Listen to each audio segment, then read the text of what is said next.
अस्सलाम वालेकुम, I am Mohammad Wasim Nawaz और आप देख रहे हैं वेस्ट टीवी चैनल। आज की हमारी जो डिस्कशन है, आज हम पढ़ेंगे फर्स्ट ईयर बायोलॉजी का top first year biology chapter number 5 का टॉपिक है हमारा माइटोसिस। लास्ट टाइम जो है हम लास्ट टाइम में जो लास्ट लेक्चर हमने पढ़ा था उसमें हमने देखा था माइटोसिस की फर्स्ट फेज प्रोफेज को पढ़ा था। आज हम प्रोफेज को भी थोड़ा सा टच करेंगे, लेकिन इसके जो अगली फेजेस हैं आई मीन के मेटाफेज, एनाफेज एंड टेलोफेज को डिस्कस करेंगे। तो last phase first phase prophase में जो है हमने पढ़ा था कि प्रोफेज के दौरान during prophase nuclear envelope nuclear membrane become disappear. Nuclear membrane क्या हो जाती है? न्यूक्लियर मेम्ब्रेन डिसअपियर हो जाती है। अच्छा, इसके अलावा और क्या क्या चीजें जो है वो डिसअपियर हो जाती हैं? स्पॉट लाइक स्ट्रक्चर होती है सेल के न्यूक्लियस के अंदर, जो है स्पॉट लाइक स्ट्रक्चर होती है जिसे हम क्या कहते हैं? जिसे हम न्यूक्लियोलस कहते हैं। न्यूक्लियोलस भी क्या हो जाता है? न्यूक्लियोलस भी डिसअपियर हो जाता है। किस फेज के दौरान? ड्यूरिंग प्रोफेज के दौरान न्यूक्लियस भी डिसअपियर हो जाता है। न्यूक्लियर इन्वेलप भी क्या हो जाती है? डिसअपियर हो जाती है। क्रोमैटिन मटेरियल्स जो है, जो स्मॉलर थ्रेड लाइक स्ट्रक्चर्स होती हैं जिन्हें हम क्रोमैटिन मटेरियल कहते हैं, क्रोमैटिन मटेरियल कंडेंस होकर क्या बना देता है? सिस्टर क्रोमैटिड्स बना देता है। अच्छा, इसके अलावा सेंट्रियोल्स जो हैं, जब न्यूक्लियर मैप डिसअपियर हो जाती है, न्यूक्लियस डिसअपियर हो जाता है, क्रोमोसोम्स क्या हो जाते हैं? कंडेंस होकर क्रोमैटिन मटेरियल कंडेंस होकर सिस्टर क्रोमैटिड्स में क्या हो जाते हैं? चेंज हो जाते हैं। तो उसके बाद जो है सेंट्रियोल्स जो हैं, जो कि बड़े होते हैं न्यूक्लियस के करीब, जो है बड़े होते हैं, वो क्या हो जाते हैं जी? वो अपनी कॉपीज बनाते हैं, set of copies form during prophase and one set of centrioles, one copy of centrioles move to opposite pole of nucleus. अब इन सेंट्रियोल्स की एक कॉपी जो है वो न्यूक्लियस के दूसरे पोल्स की तरफ क्या कर जाती है? मूव कर जाती है।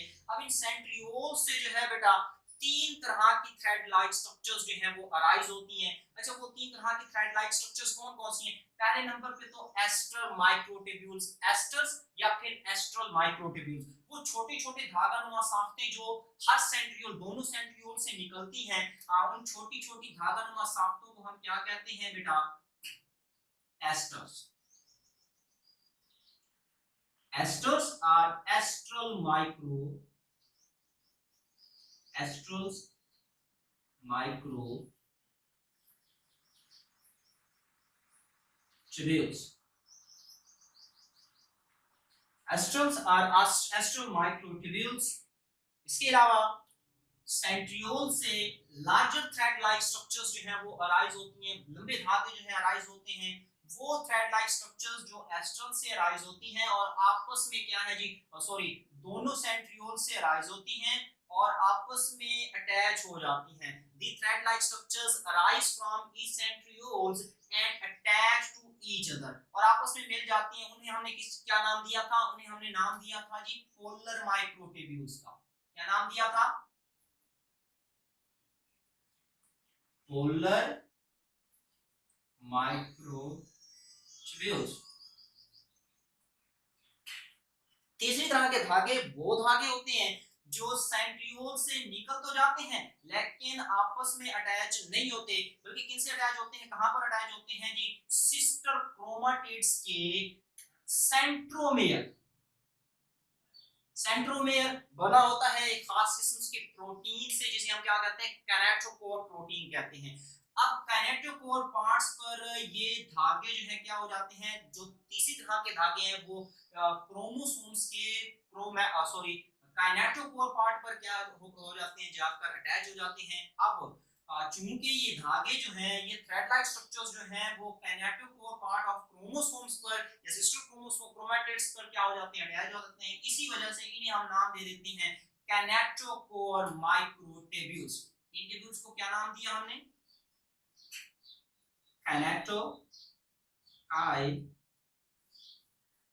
Kinetochore microtubules.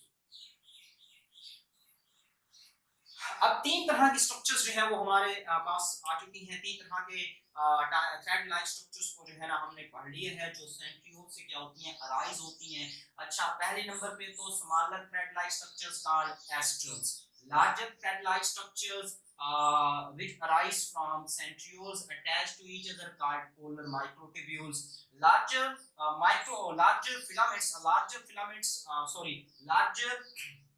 thread-like structures arise from centrioles not attached to each other but attach on kinetochore. Kinetochore part of sister chromatids. Sister chromatids के kinetochore part से attach हो जाते हैं। इन thread-like structures को हम क्या नाम देते हैं? kinetochore microtubules का नाम देते हैं। अब ये जो larger thread-like structures हैं, kinetochore microtubules and polar microtubules, इन्हें हम collectively जो है नाम देते हैं, सीरीज कर देता हूं।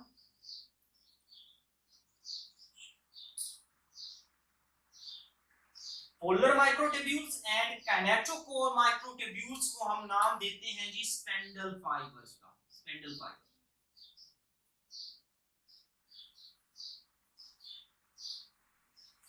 इसके अलावा एस्ट्रल माइक्रोट्यूब्यूल्स या फिर एस्ट्रल्स हमारे पास आ जाते हैं, एस्ट्रल्स या फिर एस्ट्रल माइक्रोट्यूब्यूल्स। एंड तीसरी स्ट्रक्चर्स कौन सी है हमारे पास? सेंट्रियोल्स है,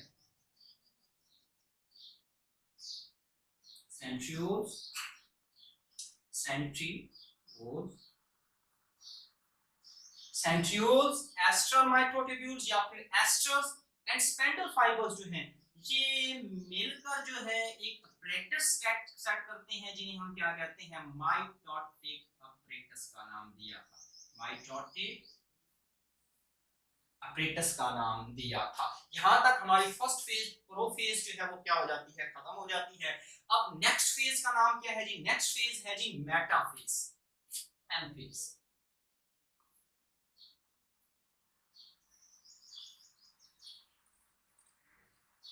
नेक्स्ट फेज कौन सी है बच्चे? मेटाफेज। यहां तक अगर किसी को कोई समझ ना आई हो तो पूछ ले। नेक्स्ट फेज हमारी कौन सी है जी? मेटाफेज। मेटाफेज में पहले प्रोफेज में क्या था? प्रोफेज में जो सिस्टर क्रोमाटिड्स थे, जो सिस्टर क्रोमाटिड्स थे वो अनअरेंज्ड फॉर्म में थे। एक क्रोमोसोम यहां है, दूसरा यहां है, तीसरा यहां है, चौथा यहां है, तो मीन अनअरेंज्ड फॉर्म में है और अरेंज्ड फॉर्म में नहीं है। अब मेटाफेज में क्या होता है? मेटाफेज में ये होता है कि क्रोमोसोम्स जो है वो एक तरतीब में आ जाते हैं, मिडल में सेंटर में जो है ये क्या हो जाते हैं? एक दूसरे के ऊपर नीचे अरेंज हो जाते हैं। अच्छा, इस सेंट्रल पार्ट को हम बोलते हैं जी एक्वेटर या फिर एक्वेटोरियल पार्ट कहते हैं, दरमियान वाला। अब यहाँ पर क्रोमोसोम्स क्या हो जाते हैं? एक दूसरे के ऊपर नीचे जो है क्या हो जाते हैं? एक तरतीब में अरेंज्ड हो जाते हैं। अब ये क्या बनाते हैं? एक्वेटोरियल प्लेट बनाते हैं या फिर मेटाफेज प्लेट बनाते हैं। ठीक है। अब मेटाफेज प्लेट में यही होता है कि क्रोमोसोम्स जो हैं, सिस्टर क्रोमाटिड्स जो हैं, वो क्या है जी? एक अरेंज में आ जाते हैं, मेटाफेज प्लेट बनाते हैं।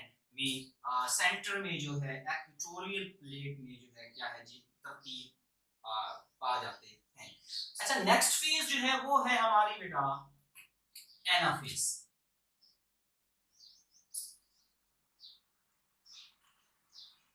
नेक्स्ट फेज है जी हमारी एनाफेज। एनाफेज में क्या होता है बच्चे? एनाफेज में ये होता है कि सिस्टर क्रोमाटिड्स जो है ये एक दूसरे से डिटैच हो जाते हैं, सेपरेट हो जाते हैं। कैसे सेपरेट होते हैं? वो ऐसे कि इधर ही मैं एनाफेज को यहीं पे जो है डिस्कस कर लेता हूं। हाँ, वो ऐसे कि ये जो स्पेंडल फाइबर्स हैं, काइनेटोकोर माइक्रोट्यूब्यूल्स, ये कंट्रैक्ट करेंगे। किस तरफ कंट्रैक्ट करेंगे? ये सेंट्रियोल की, सेंट्रोसोम की तरफ क्या करेंगे? सेंट्रोसोम की तरफ कंट्रैक्ट करेंगे। अच्छा, ये एनाफेज जो है ये energy highest energy consumer phase है। इसमें एनर्जी जो है वो ज्यादा से ज्यादा क्या होती है? कंज्यूम होती है। क्यों कंज्यूम होती है? क्योंकि इस फेज में जो स्पेंडल फाइबर्स हैं ये बैकवर्ड जो है अपने ओरिजिनल पॉइंट की तरफ क्या करते हैं? कंट्रैक्ट करते हैं। तो इसी अब ये जो स्पिंडल फाइबर्स है ये इस तरफ कंट्रैक्ट करेगा, अब ये स्पिंडल फाइबर्स क्या करेगा, इस तरफ कंट्रैक्ट करेगा। अब इसी तरह सारे काइनेटोकोर माइक्रोट्यूब्यूल्स जो हैं या फिर जो है काइनेटोकोर स्पिंडल फाइबर्स जो हैं ये क्या करेंगे, अपने ओरिजिनल पॉइंट की तरफ क्या करेंगे, कंट्रैक्ट करेंगे, मीन सेंट्रियोल्स की सेंट्रोसोम की तरफ क्या करेंगे, कंट्रैक्ट करेंगे। अब इस कंट्रैक्शन के नतीजे में एक प्रेशर जो है, पुलिंग प्रेशर जो है, ठीक है, वो क्या है जी, कहां पर पड़ेगा, kinetochore part of sister chromatids. Sister chromatids के कैनेटोकोर पार्ट्स पर क्या है जी, कंट्रैक्टिंग पुलिंग प्रेशर जो है पड़ेगा, जिससे सिस्टर क्रोमाटिड्स जो हैं ये क्या हो जाएंगे, डिटैच हो जाएंगे, ये एक दूसरे से क्या हो जाएंगे, अलग अलग हो जाएंगे। अब ये कंट्रैक्ट करते जाएंगे करते जाएंगे करते जाएंगे और एक वक्त ऐसा आएगा कि ये क्रोमोसोम्स जो हैं ये सेंट्रियोल की तरफ आना शुरू हो जाएंगे।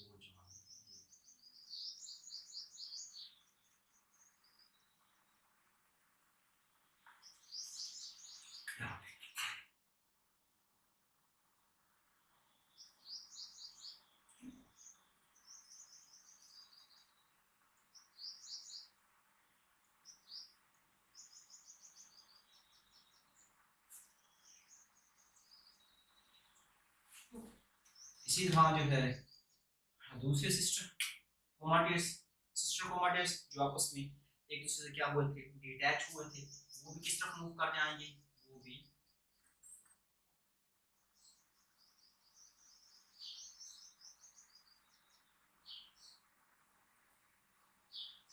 वो दूसरे अपोजिट साइड पे जो सेंट्रियोल पड़ा है उस तरफ क्या कर जाएंगे, मूव कर जाएंगे। अब चार सिस्टर क्रोमाटिड्स इस तरफ, चार उस तरफ। अब इन्हें हम सिस्टर क्रोमाटिड्स नहीं कहेंगे, अब हम इन्हें कहेंगे सिस्टर क्रोमोसोम्स। अब ये सिस्टर क्रोमोसोम्स जो है बराबर बराबर तादाद में जो है, मेन चार सिस्टर क्रोमाटिड्स थे, वो जब डिटैच हुए तो चार सिस्टर क्रोमोसोम्स जो हैं इस तरफ आ जाएंगे, चार सिस्टर क्रोमोसोम्स क्या है जी, इस तरफ आ जाएंगे। अब इसके बाद क्या होगा, इसके बाद ये होगा कि अब इस तरफ वाले क्रोमोसोम्स, सिस्टर क्रोमोसोम्स के गिर्द जो है वो एक सेल मेम्ब्रेन बन जाएगी। अंदर जो सेंट्रियोल्स की जो थ्रेड लाइक स्ट्रक्चर्स पड़ी हैं, ठीक है, वो क्या करेंगी जी, इसके गिर्द क्या बना देंगी, एक सेल मेम्ब्रेन बना देंगी। ये मेम्ब्रेन बाउंडेड स्ट्रक्चर्स हैं, तो ये membrane bounded thread like structures जो हैं ये आपस में जो है एक दूसरे के साथ लैप्ड आउट होकर क्या बना देंगी, सेल मेम्ब्रेन बना देंगी, और सॉरी न्यूक्लियर मेम्ब्रेन बना देंगी, सेल मेम्ब्रेन नहीं न्यूक्लियर मेम्ब्रेन बना देंगी। और इस तरफ वाले जो थ्रेड लाइक स्ट्रक्चर्स हैं ये भी आपस में मिलकर क्या बना देंगे, न्यूक्लियर मेम्ब्रेन बना देंगी। अब यहाँ पर हमारे पास कितने न्यूक्लियस आ चुके हैं जी, दो न्यूक्लियस आ चुके हैं। अब यहाँ पर जो है हमारा सॉरी कहाँ तक पढ़ लिया हमने, हाँ, अब ये हम जो है पढ़ रहे हैं टेलोफेज। हाँ जी, हम क्या पढ़ रहे हैं जी, टेलोफेज प्रोसेस को जो है यहाँ पे हम डिस्कस कर रहे हैं। तो टेलोफेज प्रोसेस में क्या हो जाएगा जी, टेलोफेज प्रोसेस जो है ये प्रोफेज का क्या है जी, अपोजिट प्रोसेस है। क्यों अपोजिट प्रोसेस है, इसीलिए ये टेलोफेज प्रोसेस जो है ये अपोजिट प्रोसेस है प्रोफेज का। कि प्रोफेज में क्या हुआ था, न्यूक्लियर इन्वेलप जो है वो क्या हुई थी, डिसअपियर हुई थी। यहाँ पे क्या हो रहा है जी, न्यूक्लियर इन्वेलप जो है वो अपेयर हो रही है, न्यूक्लियर इन्वेलप बन रही है, वहां पे न्यूक्लियर इन्वेलप डिसअपियर हुई थी, ब्रेक हुई थी।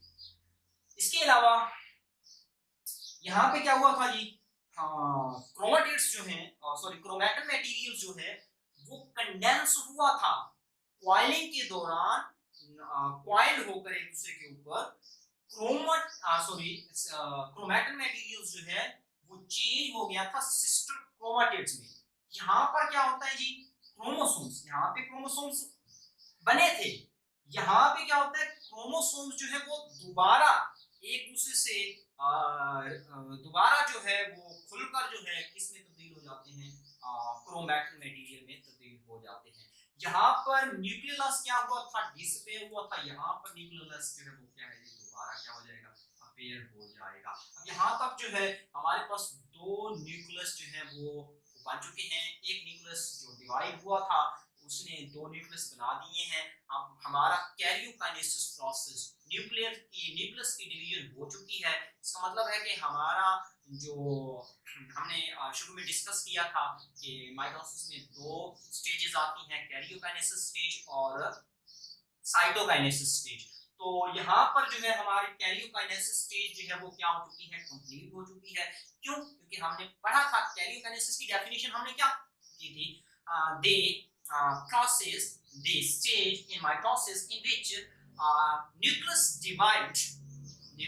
divide called karyokinesis process. So here nucleus divide already, यहाँ पे न्यूक्लियस जो है वो क्या हो चुका है, डिवाइड हो चुका है। One nucleus divide to form two nucleus. एक न्यूक्लियस डिवाइड होकर कितने न्यूक्लियस में तब्दील हो चुका है, 2 न्यूक्लियस में तब्दील हो चुका है। तो इसका मतलब है कि कैरियोकाइनेसिस प्रोसेस जो है वो क्या हो चुका है, कंप्लीट हो चुका है। अब नेक्स्ट जो है वो क्या होगा, साइटोप्लाज्म क्या होगा, डिवाइड होगा। नेक्स्ट क्या होगा बच्चे, साइटोप्लाज्म जो है वो डिवाइड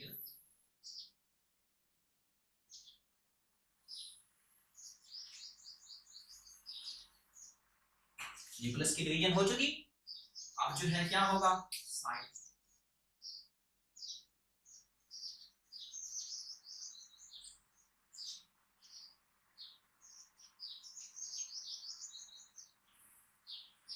अब क्या होगा जी, साइटोकाइनेसिस प्रोसेस जो है वो स्टार्ट होगा। प्रोसेस का नाम क्या है हमारा, कौन सी स्टेज है, अब हम पढ़ने वाले हैं साइटोकाइनेसिस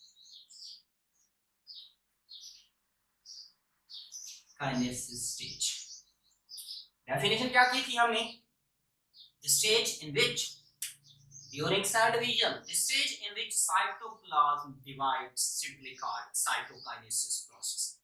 साइटोकाइनेसिस में क्या होता है जी, साइटोप्लाज्म जो है वो क्या होता है, डिवाइड होता है। अब साइटोप्लाज्म क्या है, न्यूक्लियस के गिर्द जो विस्कस मटेरियल है, the viscous material around nucleus, I mean jelly like जो स्ट्रक्चर्स होती है, गाढ़ा सियान मादा जो है सेल के अंदर न्यूक्लियस के गिर्द जो गाढ़ा सियान मादा होता है, जिसमें सेल की दूसरी जो है ऑर्गेनेलीज जो है, जिस तरह गोल्गी बॉडीज हो गया, एंडोप्लाज्मिक रेटिकुलम हो गया, और दूसरी जो सारी मेन सेल की ऑर्गेनेलीज हैं वो क्या करती हैं, फ्लोट करती हैं, न्यूक्लियस भी उसमें शामिल है। उस मटेरियल को हम क्या कहते हैं, साइटोप्लाज्म कहते हैं। और साइटोप्लाज्म की डिवीजन को हम क्या कहते हैं जी, साइटोकाइनेसिस कहते हैं। तो साइटोकाइनेसिस में क्या होता है, साइटोप्लाज्म की डिवीजन होती है। कैसे होती है, एनिमल सेल्स में तो सिंपली जो है, अब एनिमल सेल्स में सिंपली जो है साइटोकाइनेसिस सॉरी साइटोप्लाज्म की डिवीजन हो जाती है। कैसे, क्योंकि सेल मेम्ब्रेन जो है वो बनी हुई है किस चीज से,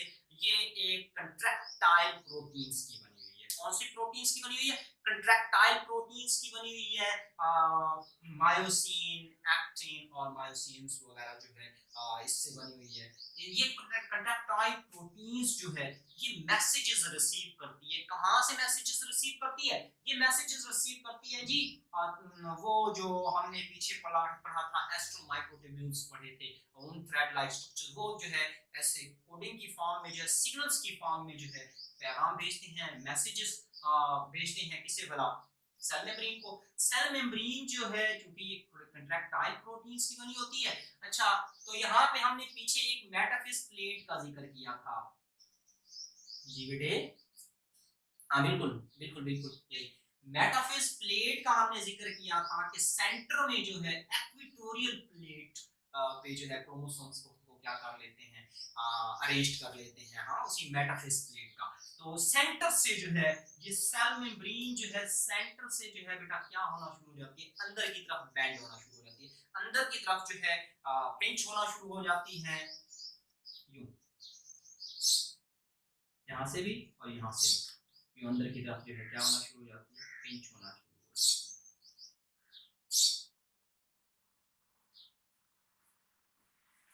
अब इस बेंडिंग को, बेंडिंग ऑफ सेल मेम्ब्रेन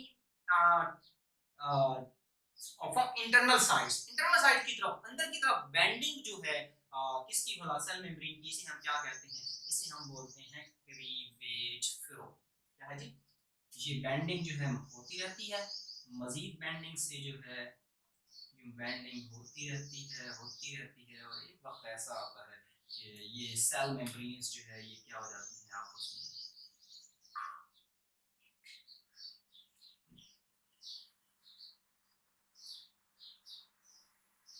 ये एक वक्त ऐसा आता है कि ये आपस में ही सेल मेम्ब्रेन क्या हो जाती है, अटैच हो जाती है, और इसे हम क्या कहते हैं जी, क्लीवेज फेरो।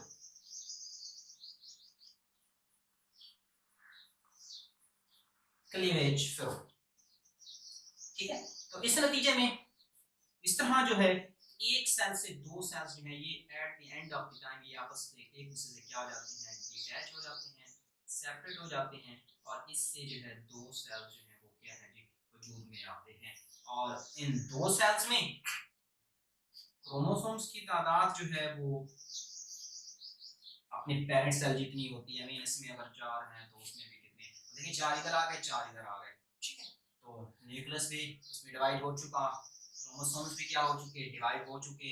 अच्छा, क्रोमोसोम्स जो है खोल के दोबारा वो किस में तब्दील हो गए जी, वो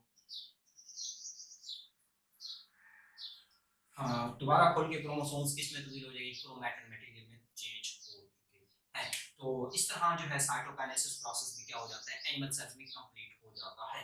अब प्लांट सेल्स में साइटोकाइनेसिस प्रोसेस जो है वो थोड़ा सा डिफरेंट है, थोड़ा सा डिफरेंट है। अच्छा, कैसे डिफरेंट है, वो इस तरह डिफरेंट है कि प्लांट सेल में सेंट्रियोल्स तो होता नहीं है। प्लांट सेल में क्या नहीं होता बेटे, जी बेटे, टॉपिक के जो है जब ये टॉपिक खत्म हो जाए तो उसके बाद जो है जो क्वेश्चन भी करने हैं वो आपने कर लेंगे। तो प्लांट सेल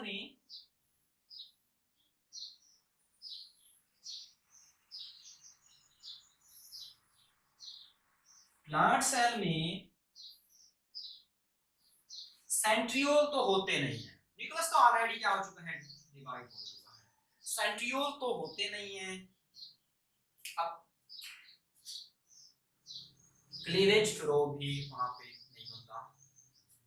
अब प्लांट सेल में गॉल्जी बॉडीज होती है। गॉल्जी बॉडीज क्या रिलीज करती हैं, हम जो है इससे लास्ट पिछले चैप्टर में जो है हमने इसको डिस्कस किया था। गॉल्जी बॉडीज को आपको शायद जो है ये याद होगा। गॉल्जी बॉडीज जो है ये क्या करती हैं कि छोटी छोटी थैलेनुमा साफ्तें जो है, वेसिकल, गॉल्जी वेसिकल जो है, गॉल्जी प्रेटस जो है वो क्या करती हैं, थोड़ी छोटी छोटी थैलेनुमा साफ्तें जो है जिन्हें हम क्या कहते हैं, गॉल्जी वेसिकल्स कहते हैं, वो क्या करते हैं, रिलीज करते हैं। तो ये गॉल्जी वेसिकल्स जो हैं ये सेंटर में आकर, प्लांट सेल के सेंटर में आकर क्या होना शुरू हो जाते हैं, लाइन अप होना शुरू हो जाते हैं। ठीक हो गया, ये सेंटर में क्या होना शुरू हो जाते हैं, लाइन अप होना शुरू हो जाते हैं। अच्छा, ये इसी तरह कलेक्ट होते होते ये जो है सेल के आउटर वॉल से क्या हो जाते हैं, अटैच हो जाते हैं। अब Golgi body sorry Golgi vesicles के जो इंटरनल लेयर होती है वो जो है सेल के plasma membrane sorry cell membrane से क्या हो जाती है, अटैच हो जाती है। ये सेल मेम्ब्रेन से अटैच हो जाती हैं, अटैच होकर क्या बना देती हैं, सेल मेम्ब्रेन बना देती हैं। अंदर जो इंटरनल मटेरियल है, जो ये इस साइड वाला जो मटेरियल है वो बना देता है, वो क्या बना देता है, वो अटैच हो जाता है पौधे की आउटर लेयर। ये आउटर लेयर से क्या हो जाती है, अटैच होकर क्या बना देती है, सेल मेम्ब्रेन बना देते हैं। इसी तरह ये साइड वाली ये क्या बना देती है, सॉरी सेल मेम्ब्रेन नहीं, सेल मेम्ब्रेन तो ऑलरेडी बन चुकी है, सेलुलोज की स्ट्रक्चर्स बना देती हैं जिसे हम क्या कहते हैं, सेल वॉल कहते हैं। एक पौधों में जो है एक एक्स्ट्रा लेयर होती है ना, outer layer, outer wall in plant cells called cell wall. पौधों की आउटर वॉल जो है वो क्या है जी, सेल वॉल है। एनिमल्स की जो आउटर वॉल है वो क्या है जी, वो सेल मेम्ब्रेन है। तो इस तरह जो है प्लांट सेल्स भी क्या हो जाते हैं, डिवाइड हो जाते हैं।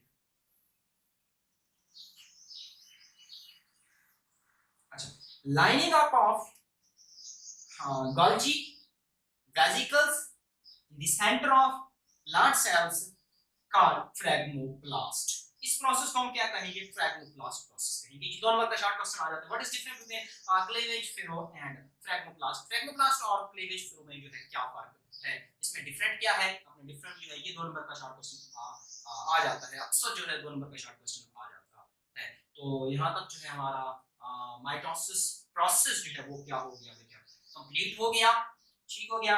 अगर इसमें से किसी ने कोई क्वेश्चन पूछना है तो वो अभी पूछ सकता है। अगर ऑनलाइन जो है जो लोग बैठे हैं उन्होंने कोई क्वेश्चन पूछना है तो बेटा हमारे जो है वो कमेंट बॉक्स में जाएं, वहाँ पे कमेंट करें, तो आपके क्वेश्चन का आंसर जो है वो आपको बता दिया जाएगा। या फिर जो है हमारे डिस्क्रिप्शन में जो है हमारा एक व्हाट्सएप नंबर दिया हुआ है, वहाँ पर भी आप हमसे रब्ता कर सकते हैं। 0344116111 पर आप हमसे रब्ता कर सकते हैं, व्हाट्सएप पे अटैच हो सकते हैं। इसके अलावा जो है इससे वाले कोई क्वेश्चन पूछना है या वैसे ही जनरली जो है बायो से रिलेटेड अगर आपका कोई क्वेश्चन है, बायो से रिलेटेड कुछ आपने डिस्कस करना है तो वो आप व्हाट्सएप पे हमसे रब्ता कर सकते हैं। Thank you. अच्छा, नेक्स्ट जो है हमारा टॉपिक क्या है जी, नेक्स्ट हमारा टॉपिक है जी, नेक्स्ट हमने पढ़ना है जी क्या, हम इंपोर्टेंस ऑफ माइटोसिस। माइटोसिस की जो है हमने इंपोर्टेंस पढ़नी है, ठीक हो गया। I see you again. I see you again. If you have any types of question related to the topic, you can ask to me. अच्छा, नेक्स्ट क्या है हमारा topic, importance of mitosis. Mitosis की इंपोर्टेंस को हम यहाँ पे क्या करेंगे बेटा, इंपोर्टेंस ऑफ माइटोसिस, माइटोसिस की इंपोर्टेंस को देख लेते हैं।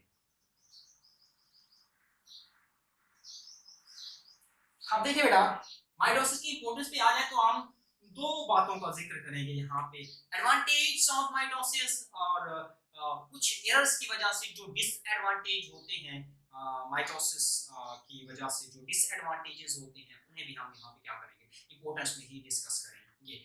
अगर हम माइटोसिस की एडवांटेजेस पे आ जाए तो देखिए ग्रोथ में जो है, ग्रोथ में जो है ऑर्गेनिज्मिक ग्रोथ में जो है ये mitosis play important role in growth. Growth में जो है माइटोसिस क्या करता है बेटे, डेवलपमेंट एंड ग्रोथ में जो है ये क्या करता है, इंपॉर्टेंट रोल प्ले करता है। वो कैसे जी, देखिए माइटोसिस के नतीजे में बेबी जो है, जब एक बेबी जो है या फिर जो है वो प्लांट का छोटा सा पौधा है या फिर जो बीज से निकलने वाला जो नन्हा सा पौधा होता है या फिर जो है एनिमल्स का जो बेबी जो है जब बोर्न होता है तो वो बहुत ही छोटा होता है। तो अब माइटोसिस के नतीजे में जो है सेल डिवीजन होती है, इससे दो सेल बनते हैं, दो सेल जो है फर्दर डिवाइड होते हैं, दो सेल फर्दर डिवाइड होते हैं, उससे कितने सेल बनते हैं, 4 सेल बनते हैं। अब वो 4 सेल जो है फर्दर डिवाइड होंगे, इस तरह ये सेल्स क्या हो जाएंगे, माइटोसिस प्रोसेस के दौरान डिवाइड होते रहेंगे और उससे ज्यादा से ज्यादा सेल बनते रहेंगे। अब सेल्स जो बेस्ट हो जाएंगे, सेल्स की जब तादाद बढ़ जाएगी तो ऑटोमेटिकली जो बॉडी है वो भी क्या कर जाएगी, ग्रो कर जाएगी। ठीक हो गया। तो ग्रोथ में जो है माइटोसिस जो है वेरी इंपॉर्टेंट रोल क्या करता है, प्ले करता है। तो इसके अलावा जो है रिप्लेसमेंट, सेल रिप्लेसमेंट में भी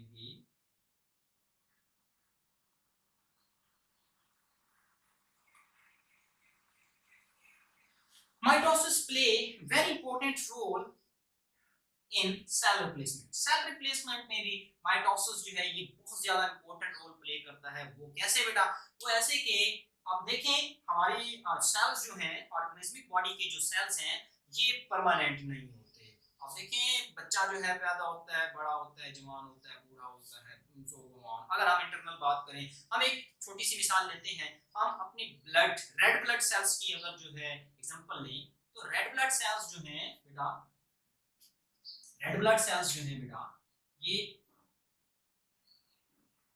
रेड ब्लड सेल्स जो है बेटा ये 120 दिन के बाद क्या हो जाते हैं, डेड हो जाते हैं। तकरीबन 4 मंथ्स के बाद जो है ये क्या हो जाते हैं, आज जो हमारे रेड ब्लड सेल्स बने होंगे वो 120 दिनों के बाद क्या हो जाएंगे, डेड हो जाएंगे। अब जो सेल्स मरेंगे उनकी जगह पे जो है माइटोसिस प्रोसेस के नतीजे में जो है दूसरे सेल्स क्या हो जाएंगे, आ जाएंगे। तो मुद्दा सेल्स की रीफिलिंग कर देता है ये प्रोसेस, आप यूं भी कह सकते हैं कि सेल्स की रिप्लेसमेंट कर देता है कि पुराने सेल्स हमारे खत्म हो गए, उनकी जगह नए सेल ले लेते हैं। तो ये भी किस वजह से होता है, ये भी होता है माइटोसिस प्रोसेस की वजह से होता है। माइटोसिस प्रोसेस ना हो तो जो सेल मर रहे हैं तो उनकी जगह पे नए सेल भी नहीं बनेंगे। तो सेल रिप्लेसमेंट में भी माइटोसिस जो है ये क्या करता है बेटा, वेरी इंपॉर्टेंट रोल प्ले करता है।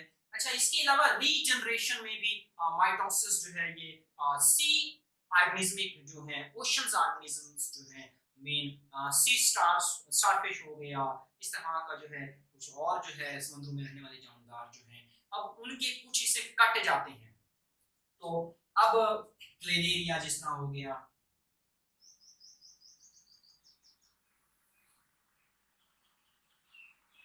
अब दरमियान से अगर कोई हिस्सा कट जाता है, कुछ जानदार में, सब में नहीं, कुछ जानदार में, तो अब वहां पे जो है माइटोसिस प्रोसेस क्या हो जाता है, फास्ट हो जाता है, और कटा हुआ हिस्सा जो है वो दोबारा क्या हो जाता है, जनरेट हो जाता है। तो ये भी किस वजह से होता है जी बेटा, ये भी होता है माइटोसिस प्रोसेस की वजह से होता है। माइटोसिस जो है ये रीजनरेशन ऑफ द ऑर्गन्स की रीजनरेशन में भी जो है क्या करता है, इंपॉर्टेंट रोल प्ले करता है। तो इसके अलावा एसेक्सुअल रिप्रोडक्शन जो है बडिंग के जरिए जो है जो नए जानदार जो है पैदा होते हैं, तो वो भी किस प्रोसेस के जरिए होते हैं, माइटोसिस प्रोसेस होता है। उनमें उनमें जो थोड़ी सी प्रोजेक्शंस जो है वो किसी भी जानदार की बॉडी को उभरती हैं, और वो प्रोजेक्शंस जो है वो एक्सटेंड होती जाती हैं, और एक वक्त ऐसा आता है कि वो जो बर्ड्स बनी थी वो एक नए जानदार में क्या हो जाती है, तब्दील हो जाती हैं। तो बडिंग के जरिए जो नए जानदार बनते हैं ये भी किस वजह से होता है, माइटोसिस प्रोसेस की वजह से होता है। अच्छा, इसके अलावा जो है क्या हो गया जी, ग्रोथ में वेरी इंपॉर्टेंट रोल प्ले करता है। रिप्लेसमेंट, सेल रिप्लेसमेंट में जो है ये क्या करता है, इंपॉर्टेंट रोल प्ले करता है। रीजनरेशन ऑफ ऑर्गन्स, ऑर्गन्स की रीजनरेशंस में भी जो है, या ऑर्गेनिजम्स की रीजनरेशंस में भी क्या है जी, कटे हुए हिस्सों हिस्से जो है वो दोबारा ग्रो कर जाते हैं। ये भी जो है कुछ तो ये भी जो है माइटोसिस की वजह से होता है। अच्छा, इसके अलावा जो है बाज़ वक़्त जो है किसी को चोट लगती है, तो अब वहां पे जो है चोट लगती है तो कुछ हिस्सा जो है वो क्या हो जाता है, वो गायब हो जाता है वहां से जो है। अब जो है कुछ अरसे के बाद जो है वो जख्म जो है वो भर जाते हैं। वो भी किस वजह से होता है, माइटोसिस की वजह से होता है कि माइटोसिस के नतीजे में नए सेल्स बनते हैं, और वो नए सेल्स बनते रहते हैं, तो एक वक्त ऐसा आता है कि वो जख्म जो है वो भर जाता है, वहां पर जो है दूसरे सेल्स ले लेते हैं, जो सेल जो है डेड हुए थे, जाया हुए थे, उनकी जगह दूसरे सेल ले लेते हैं। तो इसके अलावा अगर माइटोसिस प्रोसेस में कुछ एरर्स आ जाएं तो फिर जो है वो नुकसान होता है। तो कैसे भाई, अब माइटोसिस प्रोसेस जो है ये एक अब हर सेल्स के अंदर जो है कुछ खास किस्म के जीन्स होते हैं। अब ये जीन्स जो है बेटा क्या करते हैं, ये जीन्स जो है ये माइटोसिस को कंट्रोल करते हैं। माइटोसिस के टाइम ड्यूरेशंस को क्या करते हैं, क्यों कंट्रोल करते हैं, क्या कंट्रोल करते हैं बेटे,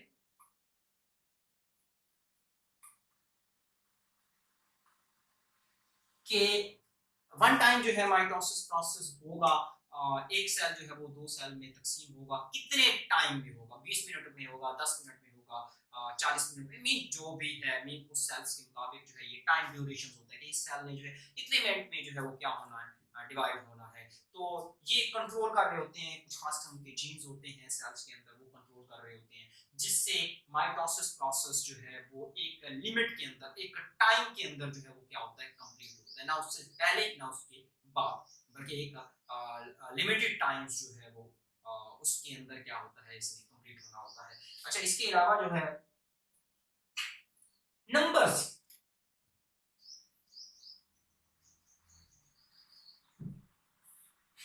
नंबर्स को क्या करता है, ये जीन्स जो है वो नंबर्स ऑफ सेल्स को क्या करते हैं, कंट्रोल करते हैं कि एक वक्त में जो है माइटोसिस प्रोसेस होगा, उससे क्या है जी एक दफा माइटोसिस प्रोसेस होता है एक साल में, तो एक साल से क्या है जी 2 सेल्स बनेंगे।